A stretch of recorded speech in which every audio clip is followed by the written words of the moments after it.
Alright, hey guys, gonna pause this TV quick, but so I did another video last night about trap preparation. It was kind of dry.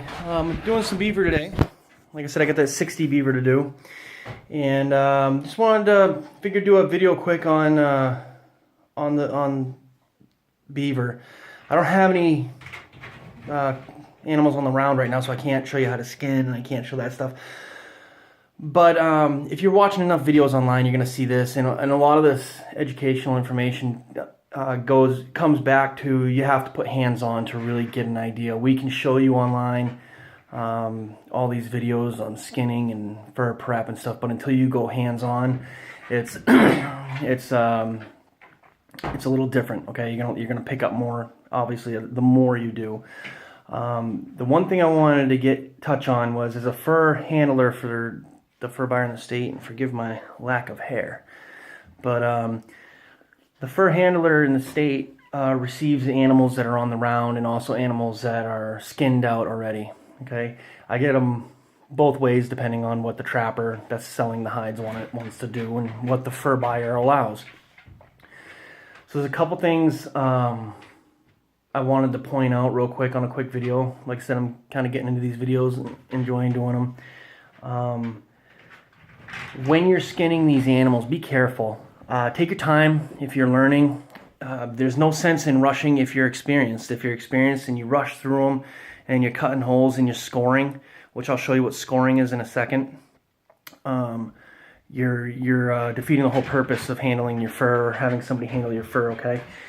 So take your time, enjoy the process. It's tedious, man. It can get, especially when you start getting up in numbers. Some of my better days, I've come home with, in 2 weeks I had 76 or 80 beaver in 2 weeks. So that's a lot of time in the shed. But yeah, take your time and enjoy it, and pay attention as you're skinning. You're gonna pick up how to cut, where to cut, how hard to push, and stuff like that. But basically, I still haven't figured out. My phone for some reason won't let me turn the camera around. We're gonna try something here. All right. So if you look here, you can see that I had to put some nails in. Okay, we'll go back up. This is a beaver. Like I said before, I flesh these on the table. Okay, so I do all this work on the table. I'm in the process of putting this one up. You can see all the fat and saddle and stuff and the hip meat. Here's your face. But the thing is when you're make your initial cut from the lip to the vent, okay? And for those beginning in trapping, the vent is basically the anus, all right? It's a politically correct way we call the anus. But when you make that initial cut, you're gonna have to start skinning from basically the belly where you've made that initial slice, okay? As you're curling around, and I wish I could show you, but I just want to touch on this right now. As you're fleshing, or as you're skinning that beaver around the stomach, pay attention where your knife is. You should never be cutting towards the hide. So let me grab a knife that you guys can see, my actual beaver knife. Okay, so this is the knife I use.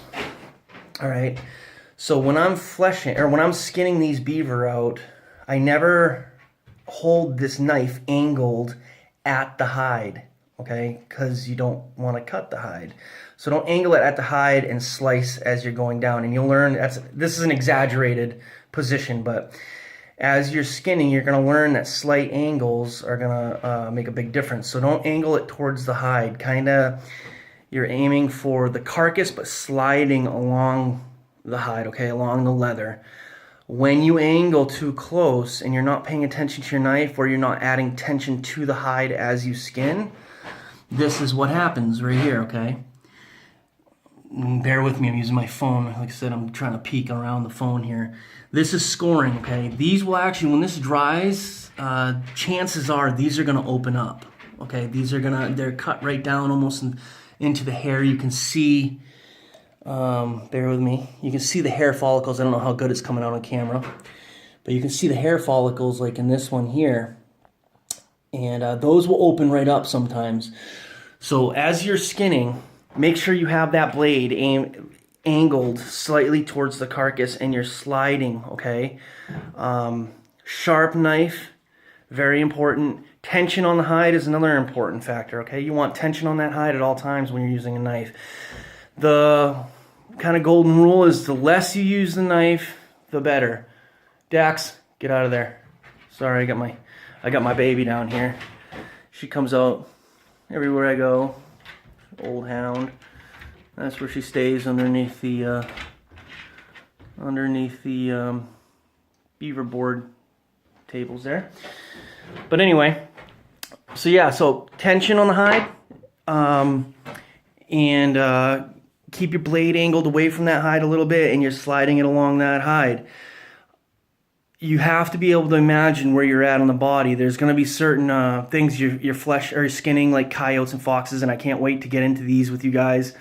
Obviously, it's going to be probably not this year. It'll be in the fall, but I'm really looking forward to getting in to do some skinning videos for you guys. They're a little bit longer, but they're better to see than me trying to sit here and explain it. So yeah, so tension on the hide. Angle your blade away from the hide. Sharp knife is key, very important. If you can't sharpen a knife, which I cannot sharpen a knife to save my life, okay? I have one of these. It's a ceramic tool to sharpen knives. I can get a pretty sharp knife with that, but it doesn't last. I also have this. If you can't sharpen knives, this is a godsend right here, okay? You get the little diamond blade on there, and you can really get those things razor sharp. So when I'm fleshing beaver on the board, I use this to flesh with, my Piranta knife. It's a surgical blade, okay? And I'll show you when I'm doing actual fur handling videos how this is just an amazing knife. But when I'm skinning, I don't use that. It's too sharp. So basically, yeah, I wanted to touch on that because I'm getting a lot of, no names and no judgment here, but I'm getting a lot of scored hides from this gentleman, and just pay attention to that. A lot of times the scoring comes from the sides of the belly. Okay, if you can imagine, I mean, you've got your head here, and obviously if you're new to trapping, this is your leg hole, this is your leg hole, and you've got another leg hole here and another leg hole here. So if you folded these two sides up, it would be the center of the belly, would be right here, okay? Oops, sorry about that, would be right here. So if you look, the scoring, man, this is difficult. I got to get a different camera set up for you guys. But if you look, the scoring is on the edge, okay? The scoring is on the edge on that side too, all right? You don't get too much scoring in the back because when you get into the back, that's when guys can pull, and the fat may not be as thick, so you can actually see the hide, but the membrane between the hide and the actual carcass. So there's not a lot of scoring that happens in between the back area all the way down mid-back. When you get into the tail, and like I said, I can't wait to actually do live videos for you guys for skinning. When you get into the tail, there's a lot of scoring in there, okay? So this is just a quick video, quick check-in with you guys, and just watch your knives, watch your angles of your knives. The duller the knife is, the more holes you'll cut. And it may kind of sound backwards, but it's because you start sawing instead of letting the knife slide and let that sharp knife work, okay? So the duller your knife is, the more holes you will actually cut. So tension on the hide as you're skinning. Be aware of how the skin sits on the animal as you're skinning, and having your knife sharp, okay? Another thing is real quick, I'm not going to get into it too heavy, but if you look, there's going to be a membrane, and man, I don't really know if you can see it. Let me see if I can get the right angle. You can't see it. I'm going to have to get a better camera, but yeah, I'm going to have to get a better camera. You can get, there's a lot of guys that leave a membrane that's on there, okay? It's like a cartilage on the hide. That needs to come off. A lot of guys will flesh these out, and they leave that on there. And can it be left on there? Absolutely. You can leave it on there, and the fur buyer probably won't say much about it. But again, if you're doing this to be like one of the best, I'm kind of OCD, so I have to do everything the best I can and immaculately. So that membrane, and when I get a better camera, I'm kind of bummed. I can't believe that this thing won't turn around for you guys. But when I get a better camera, we'll show you that membrane. But so yeah, this was just a quick check-in, quick tidbit about knife fur handling, and as I come across things and maybe throw a video out there for you guys to see, to give you a little information. Again, this is geared towards new fur handlers and even, you know, old fur handlers. But as we start doing actual preparation, and you guys can watch, you'll see a lot of it will come together. But this is for the young guy or young gal that's going to go out and kill beaver through the ice right now and bring home some beaver and skin them out. I just wanted to give you them little tips, and like I said, there's videos all over the internet that tells you this stuff, and I'm not the only one pushing this information. But make sure your knives are sharp. Make sure that you're paying attention to, like I said, the hide, how it sits on the animal. And remember also, I didn't really touch on it, was that the time of year can make a big difference on how easily you cut through the hide too. You get these, what they call blue, they'll dry actually dark instead of white. Bear with me in the darkness here. Let's see if I have one to show you. So I don't think I do, because this gentleman's been catching them all in the fall. Another thing too is I did touch on yesterday is freezer burn. Okay, you guys make sure that if you're going to hold these animals over, you don't clean skin them, even if you get good at clean skinning. All right, if you're going to hold them over till next year, that's a year in the freezer. Bag them up tight, roll them up tight, put them in a plastic bag. Don't leave them open to the air. I've seen a lot of guys will put them in paper bags and just roll the top and throw them in there, okay? What I do is fold the belly to the center, fold the head, and then fold the tail over to the head, because there's a lot more, and this all makes sense as you get going, guys. I don't want to, like I said, I don't want to sit here too much and ramble, but if you look here, you'll see, and hopefully this comes out on video better than my phone, but this is all real thick cartilage in here, okay? The tail is always the hardest to clean up, but that's all real thick cartilage. Now this is all done up here. This is already fleshed, but this is gonna be your thin skin like this. See how it's just a thin membrane? This is your saddle, all right? The rest of the beaver is pretty much gonna be like this, or a soft fat. So the tail's gonna be this hard cartilage. So that's why when I go to freeze them, I wrap the stomach sides, the sides into the center.